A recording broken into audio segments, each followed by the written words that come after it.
Hello everyone, my name is Miller and welcome to the Season Max video, the series where I go deeper into the cars of the season, telling some facts, showing you some great details in AR, and show the tune to know what you can expect from these cars.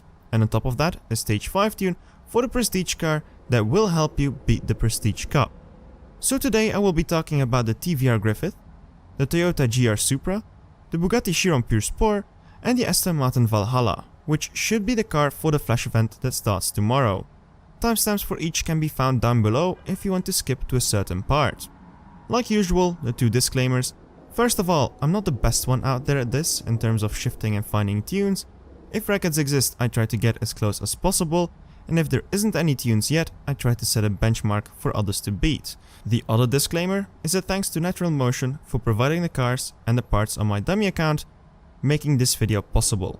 The milestone car for season number 101 is a TVR Griffith, a car which, since its run at Goodwood Festival of Speed in 2017, is still in a prototype stage, making it not finished. The engine is a 5-litre Cosworth enhanced Ford Coyote V8, putting out 500 horsepower on a weight of a mere 1,250 kilograms.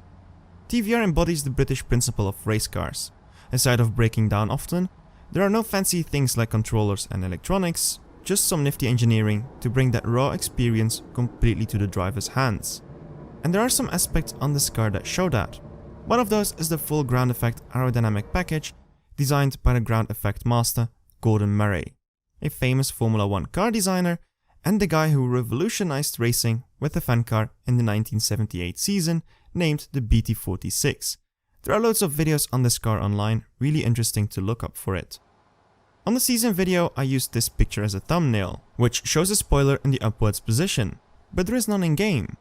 Well, this is because there is no real active aero. It's a fixed spoiler which has to be put up manually or be stored away. On the exterior, there are of course some other cool parts. And the first thing that pops in your eyes is the side exhausts. But did you know that these avant tires have a special TVR logo on it with a Union Jack? But what stands out is that there are no door handles.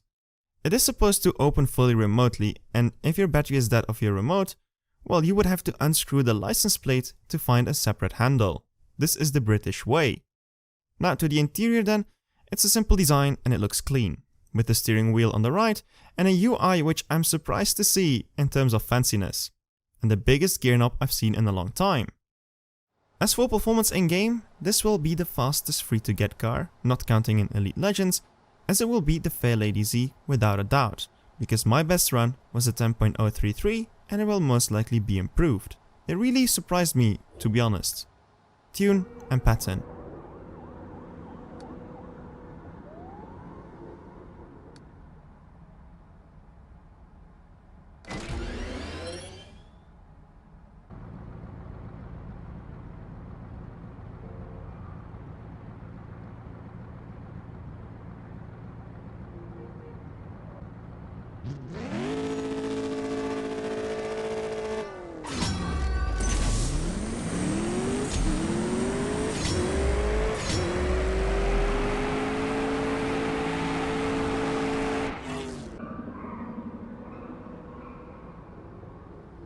The prestige car for this season is the new Toyota Supra, which we waited for a long time, but back in November of last year, we already knew this car was coming to the game. Because there was a clip of the CSR team walking in the background of Shmi's video at SEMA with the Mk5 on their shirts. There are some pictures of these shirts online, and these show that on the back there are some brands like Varys, we recently got added to the game, but also Artisan Spirit, RTR, Hoonigan, Top Secret, and so on. A Hoonigan series, that would be great. There are plenty of jokes out there on this car and the Z4 M40i, and that is due to the fact that the Supra and the Z4 are both powered by the same BMW sourced B58, a 3-litre turbocharged inline-6, but they're both differently tuned to where the Supra does outperform its claimed 335 horsepower, but still comes slightly short to the Z4. At first the Mk5 did not meet the Mark IV expectations. But the point of this car is not to become a replacement of the Mark IV, it's a new platform for tuners out there, like the Mark IV has become. Think about the kits, the engine swaps and the upgrades this car will get, which we will all just love in a couple of months, just like the Pandem kit or this sick Ferris layout. As for the Mk 5 in-game, there are basically two versions. You have 5 based on the launch spec with the black rims, and there are another 6 which are more standard versions with the black and silver rims. And a Natural Motion insider did confirm to me that to match the rarity in reality, the drop rates for the various models is slightly different to where the launch specs are slightly rarer. There are 3 things that intrigue me about this car. First off, the big hood. This really caught me off guard, it's massive. The second thing is the F1 race car style rain light at the bottom and the back. But the final thing, and the reason to why I wanted to have the special launch spec edition, the two-tone interior where the color of the door panel is different on each side. I know it's something minor, but it just adds to the speciality of the collection. Performance-wise, it is slightly slower than the Z4, but dips under the 8 seconds too, with the current best record set at a 7.958. But it's a tricky pattern.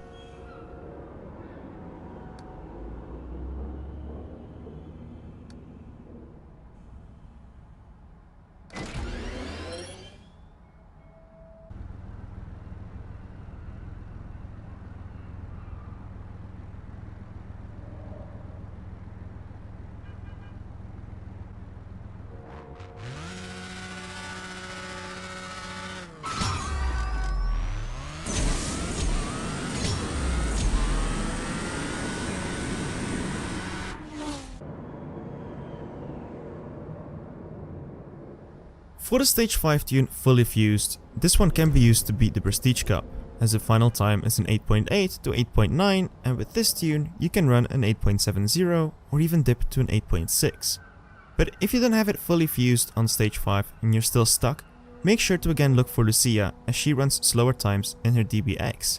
And if you see the Jetta and it beats you by a landslide, no worries, back out and try again with a different opponent. This is a glitch. Tune and pattern.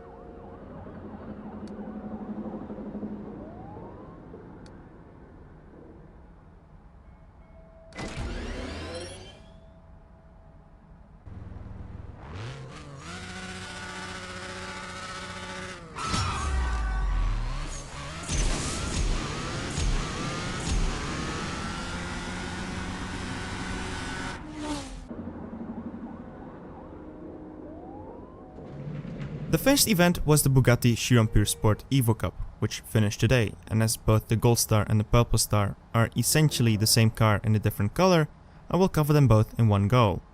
Small fact, according to the files, the original name of this car was not the Pure Sport, but the Chiron R, and this is the complete opposite for what the Chiron Super Sport 300 Plus stands for. It's not about the brute power and the top speed, it's about being agile and having loads of downforce that is partially created by the big fixed spoiler, which I think is the first time ever Bugatti did this, and also with the help of this crazy diffuser. At the new, more aggressive front end then, we see some major changes, such as a slightly different placement of the headlights, which allow it to have an extra intake, the big redesigned front bumper slash splitter, and with the extra vents on the front fenders making it seem wider overall. The rims also have an intriguing design. It's a mix of magnesium with carbon fiber, where the carbon parts have 2 functionalities. Help the brake discs cool down, as you will need it a lot if you're braking really hard at high speeds, and also increasing the downforce by deflecting the air to the back when it comes out again. Going further to the back then, we pass the fuel cap with the logo on it, and the big C-shaped grille covering the intake to the engine. Which by the way is only the 1500 horsepower model and not the 1600 version we see in the 300 Plus and the 110. This engine bay, which has the signature of Ettore Bugatti engraved, is covered in carbon fiber, and around the engine then we see some more naked carbon fiber seamlessly flowing into the back with the spoiler in one piece. When going down a bit, we see the most insane exhaust I've seen in my life, because what you see here is a titanium 3D printed exhaust tip. But that's not all the exhausts.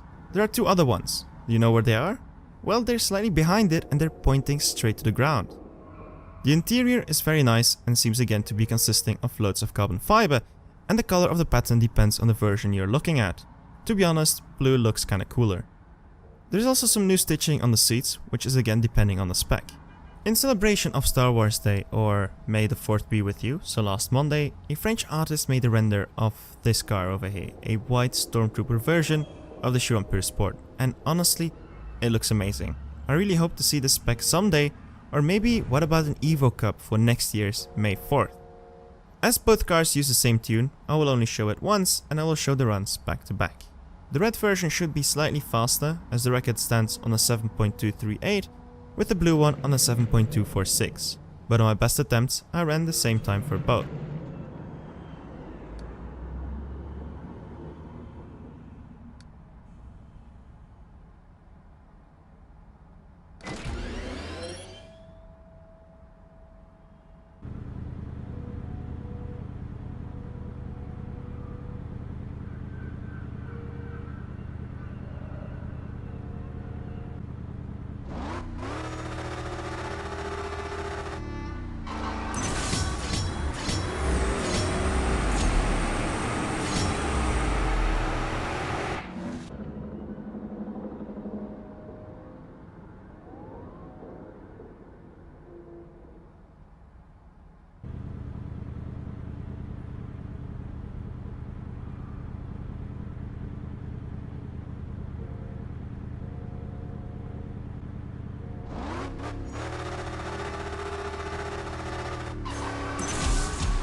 The last car then for today is also referred to as the Platypus, the Aston Martin Valhalla, or the son of the Valkyrie like Aston Martin likes to call it.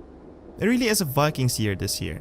I recently started watching the series Vikings, which is a great show by the way, then recently the trailer of the new Vikings inspired Assassin's Creed, and now the Valhalla in our game. When we think of some of the Aston Martin cars, we also think of James Bond, Agent 007, and it was confirmed that the Valhalla would be the Bond car for the new movie, which should have been out around now. And last year there was a survey by Natural Motion asking for our interests in Bond cars. So could this be linked to that? Let me know guys, poll on top if you would like to see certain Bond cars in game or not, and if so let me know down below which ones. We already have a DB5 in game, but imagine if it would come with the special features such as the headlight guns or the bumpers sticking out, etc. Or the Esprit submarine. Back to this car, the Valhalla was formerly known as the AM RB003, and it's a race car you can drive on the road basically. A very lightweight, quite open design reduces its weight to only 1,350 kilograms with an output of 986 horsepower from a twin turbocharged 3-liter V6 combined with the Curse system we know from Formula 1. And there are some other things that really show this is a race car under its cover.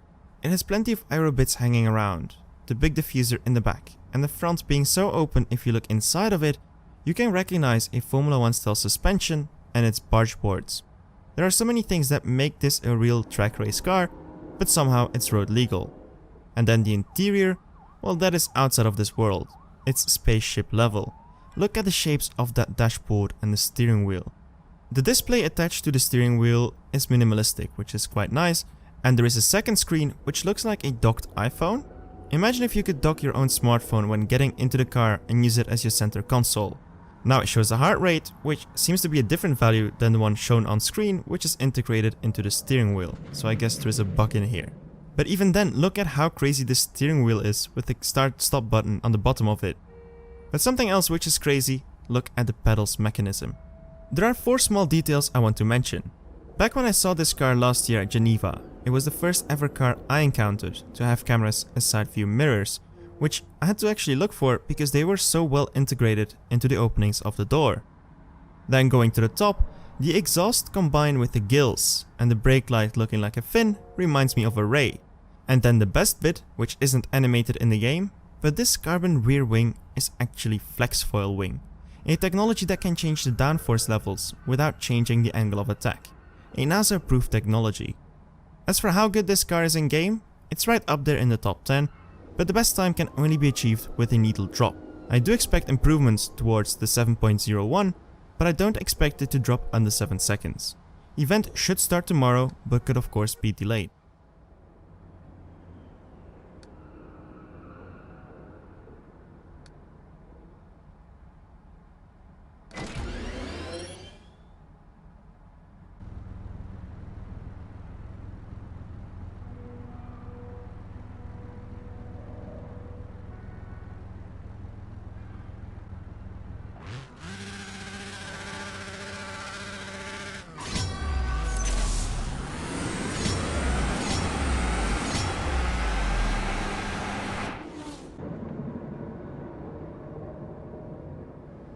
So that is it.